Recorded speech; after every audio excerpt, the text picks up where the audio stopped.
শিক্ষকতা পেশা মিলিত প্রচেষ্টা দীপ্তি এই প্রতিপাদ্যকে সামনে রেখে বিশ্ব শিক্ষক দিবস উপলক্ষে সিরাজগঞ্জের বেলকুচিতে এক বর্ণাঢ্য র্যালি ও আলোচনা সভা অনুষ্ঠিত হয়েছে। রোববার সকালে বিশ্ব শিক্ষক দিবস উদযাপন কমিটি বেলকুচি শাখার আয়োজনে এক বর্ণাঢ্য র্যালি বের করা হয়। এতে সরকারি বেসরকারি শিক্ষা প্রতিষ্ঠানের সকল শিক্ষক শিক্ষিকা জনপ্রতিনিধি ও অভিভাবকরা অংশগ্রহণ করেন। বর্ণাঢ্য র্যালিটি উপজেলার প্রধান প্রধান সড়ক প্রদক্ষিণ শেষে উপজেলা অডিটোরিয়ামে এসে আলোচনা সভা অনুষ্ঠিত হয়।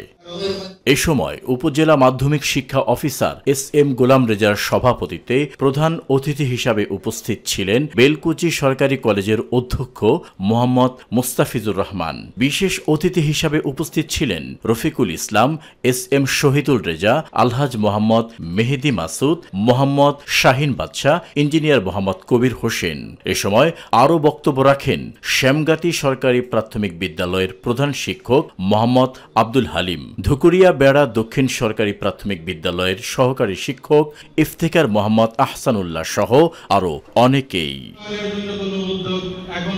আহমদ আবু জাফর, নিরপেক্ষ।